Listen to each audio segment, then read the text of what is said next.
Hi, I'm Dami. I'm in my first year of my PhD in education at Girton College, Cambridge. As part of my research, I'm looking into decolonising higher education and focusing more specifically on the decoloniality of being and Black British womanhood. In today's taster lecture, I'll be giving you an overview of the recent movement towards decolonising higher education, giving a brief history around the movement, and just providing you with a general idea of some of the key contributors to the movement. The primary agenda of decolonial thinkers is to rethink hegemonic forms of knowledge and modes of being.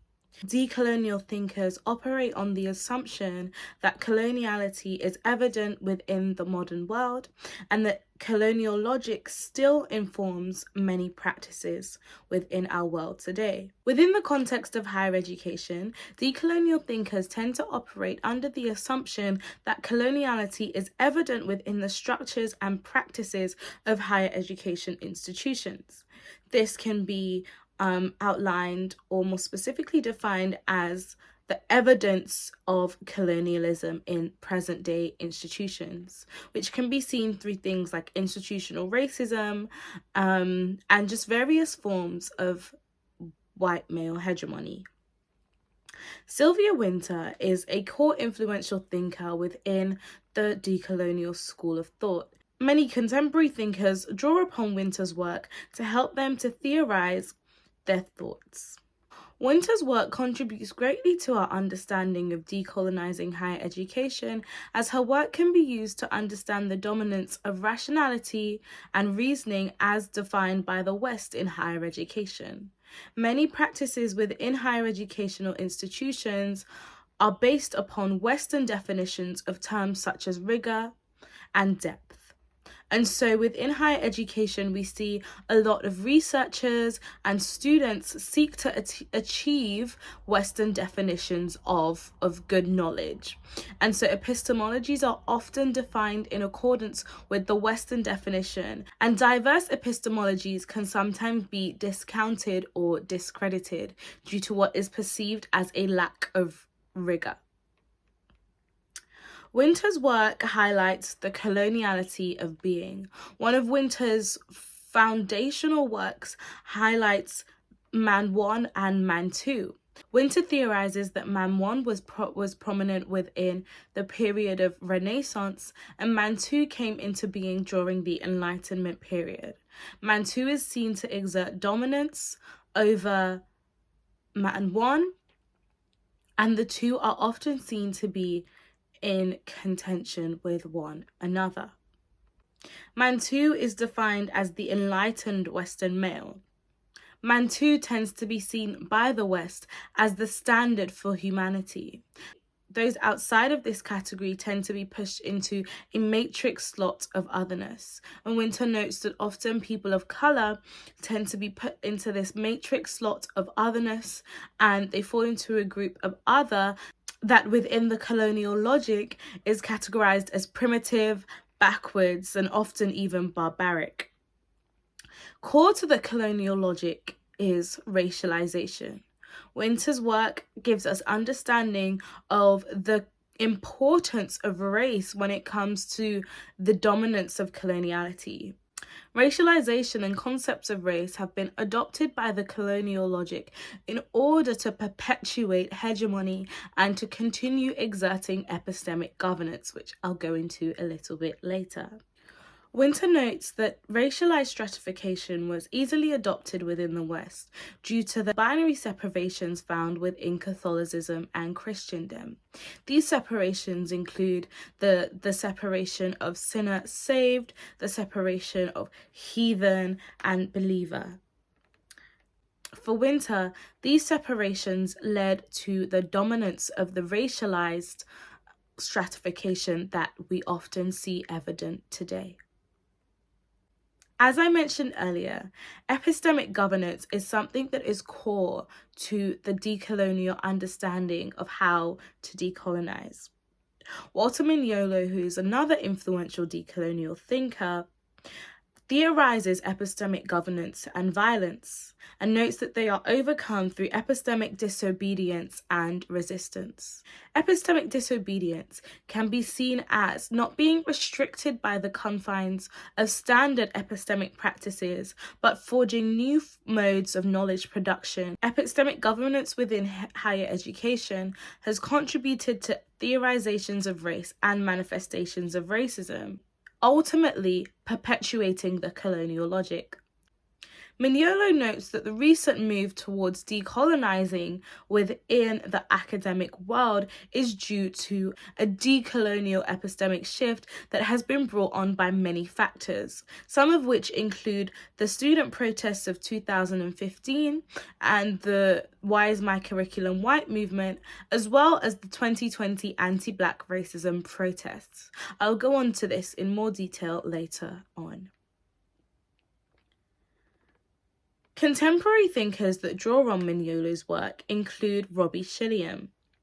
Shilliam theorizes that there is a need for the reacquaintance of the already interconnected spiritual and manifest domains in order for there to be true decolonization of academic practices and epistemic resistance.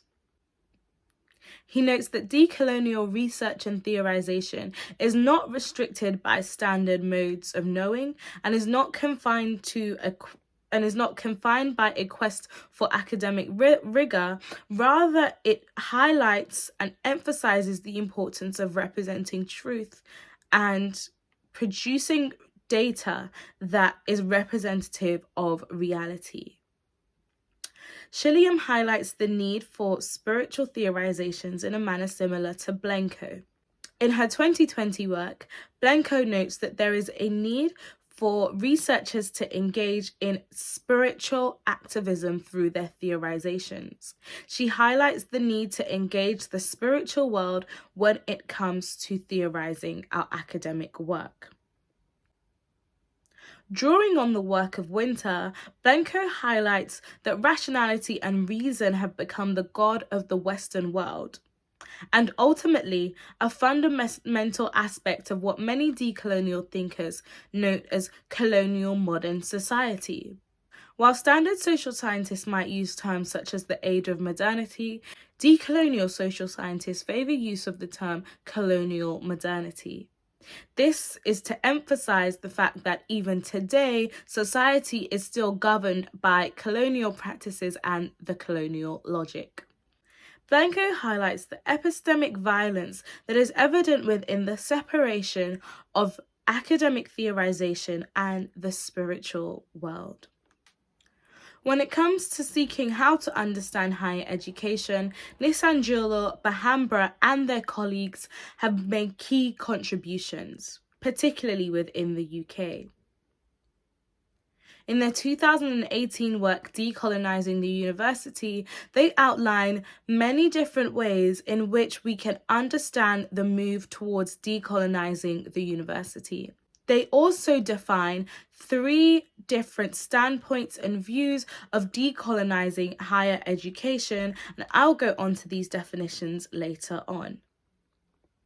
They note that decolonising has come to be a highly politicised term that is characterised by an array of contradictory definitions. The lack of definition of the term decolonising has left a lot of room for contention around what a decolonised institution looks like.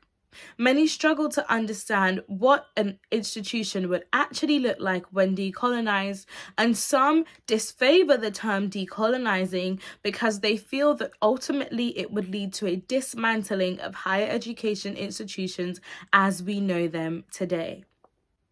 Bahambra and Co. highlight the need to address shared colonial histories and examine the racial inequalities that frame practices of teaching and assessment. Decolonising higher education shifts beyond just the curriculum and looks at the structures of higher education institutions and things like admissions processes and general experiences of university. Epistemology, an understanding of epistemic violence, resistance, and disobedience are core to the decolonial movement, as I mentioned earlier. Epistemic practices are core to the decolonial effort, and decolonial thinkers note that there cannot be a synonymization of decolonizing and diversifying. The two are fundamentally different, and while decolonizing might lead to a diversification of institutions, diversification does not ultimately result in decolonizing. Defining three different positions when it comes to the decolonizing movement, Bahambra and Co. highlight that there are those who do seek to amalgamate decolonizing and diversifying, but note that this is not actually decolonization and disfavor this understanding of the term.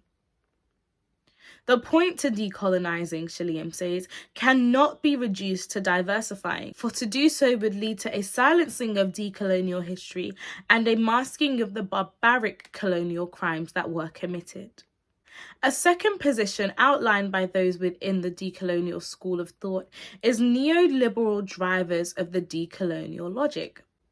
Bahambra and Co. highlight this group as those who promote the decolonial agenda as a diversification effort simply for its market value. Those within this category don't actually care for decolonizing or diversifying. They simply seek to use it as a marketing ploy in order to enable the increase of higher education tuition fees. For those of this position, decolonizing is not political. Rather, it is simply an opportunity for increasing financial gain. The third position noted by Bahambra and Co. view decolonizing as an attempt to either recover or recreate an alternative vision of the university, one free of colonial legacies, institutional racism, and market forces. For Bahambra and Co., there is a strong link between the neoliberal agenda and the coloniality evident within higher education. They note that the university should be utilised as a public good for critical thinking, educated deliberation, and informed citizenship.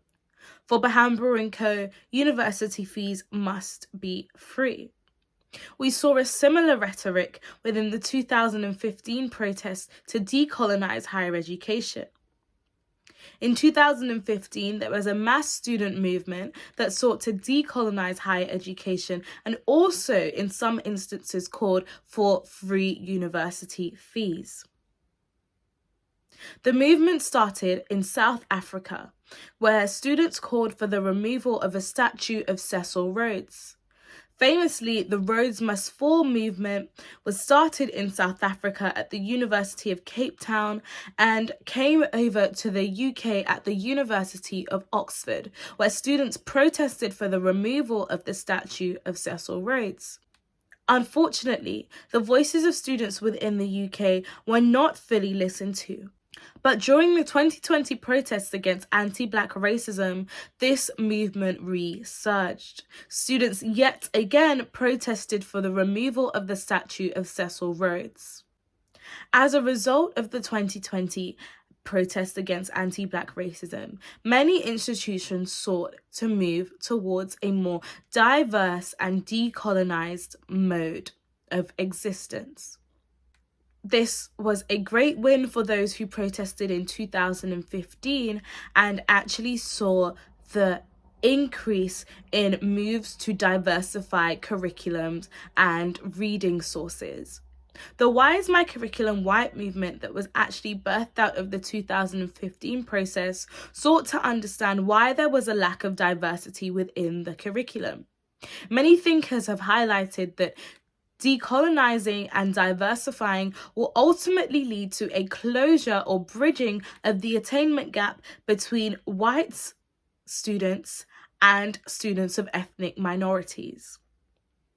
While there are many benefits to decolonising higher education, as I have previously mentioned, the cause for decolonising cannot simply be reduced to a diversification effort, for it speaks more to the epistemological foundations of universities and the epistemological practices that are evident and that inform modes of being and ways of understanding. The 2020 and 2015 protests against anti-Black racism and calls to decolonise the curriculum were noted to bring academic arguments outside the confines of academic institutions. This is one cause that is greatly highlighted by those within the decolonial school of thought. Often it is highlighted that there is a need to break out of the confines of academic institutions and bring understanding of academic theorization to the layman.